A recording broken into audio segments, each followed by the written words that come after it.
Good morning, Kingsley community. Pastor Colleen Wehrman here, coming to you with another daily devotion for Thursday, October 14th, 2021, going through the Chosen, Book 2. Today is day 16, Exposed.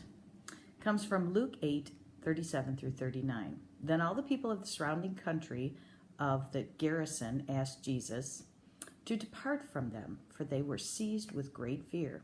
So he got into the boat and returned to Galilee. The man from whom the demons had gone begged that he might be with them, but Jesus sent him away, saying, "Return to your home and declare how much God has done for you." And he went away, proclaiming throughout the whole city how much Jesus had done for him.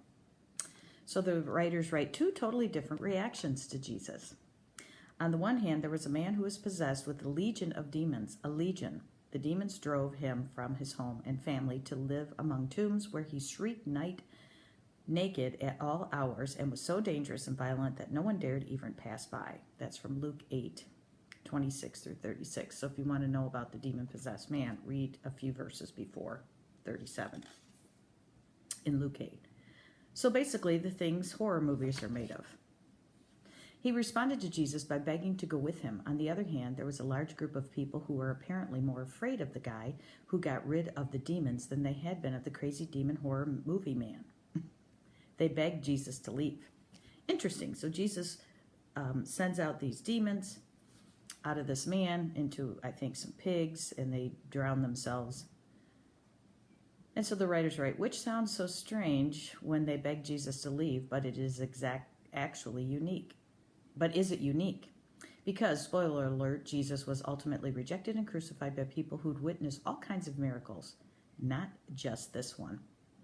And he's continually rejected today, no matter how many Old Testament prophecies he fulfills, by the way, over 500 number of miracles, or how many people testified to the supernatural difference he's made in their lives, more miracles.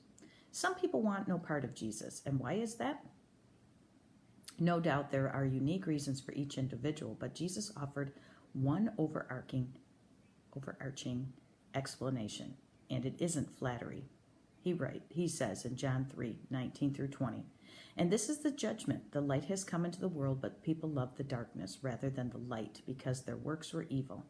For everyone who does wicked things hates the light and does not come to the light, lest his works should be exposed." So the people who were afraid of Jesus and asking him to leave after he relieved this man of his demon-possessed legion of demons were obviously hiding some kind of sin. And when the light comes into the room, it lights up the room. It exposes every nook and cranny and corner where all the bugs and all the scary creatures are that live in the corners of dark, musty rooms. As it turns out, there are different ways to fear. Jesus freed an entire region of people from a man who struck fear into their hearts, a man who couldn't be bound by chains.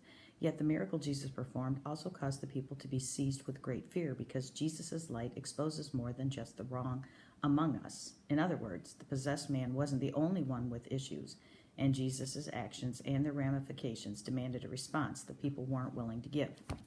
Didn't I just say that? So when people who represent Jesus come into the room, I'll give you an example. I was giving away blessing cards for backpacks. Maybe I told you guys this already. At one of our Kingsley nights out, and I went up to a group of teens, and I just said, "Hey, you guys heading back to school?" They said, "Yeah." And I said, "Well, here's a blessing card." And one kid just went, "Ew," and screamed and screeched and went out of the way. I said, "Okay, you don't have to take it." And then some other kid came up behind him and says, "I'll take one." So out of the 12 teens that were there, I gave one away. But one shrank. Not that I'm Jesus, it's just that people who have the light of God in them, that light shines brighter than even what they can do. So, I didn't have to say a word. I didn't do anything other than, "Would you like this blessing card?" Ah. They shrank from his light and begged him to leave, and then they resumed their lives in the dark. Funny how the person most desperate to remain with Jesus was the one whose mess was exposed already, the one who had no chance of hiding and nothing more to lose. Because while light exposes things we'd sometimes rather hide, when we step into the light, we quickly discover that being near Jesus is the only place we want to be, warts and all. He sees our whole pitiful selves and rescues us from the sin that enslaves us, safe and whole and new. We're exposed by the light, that's true, but then we're changed by it. So again, after this kid left, I prayed about it, and maybe somebody along the way showed him more light, and they'll continue to show light, and maybe he'll step into the light and be changed. So prayer focus. Spend some time praising Jesus for who he is, what he's done, and for his powerful and available saving grace. Then ask for courage to remain in his sin-exposing light. By the way, what you think you're doing in hiding, pornography, meeting a woman on the side at the bar, telling your wife, I'm just going to go have a drink with the guys, and then there's a woman and you just keep talking to her. Look for the red flags, because Jesus will give you the red flags to get out of the situation. Could be a woman on the other side meeting the gals for happy hour, but she goes and hangs out with this new man that gives her more attention than her husband does.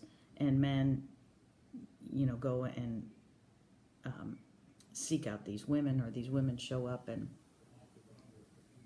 and really what they're talking about is, they listen to the husband.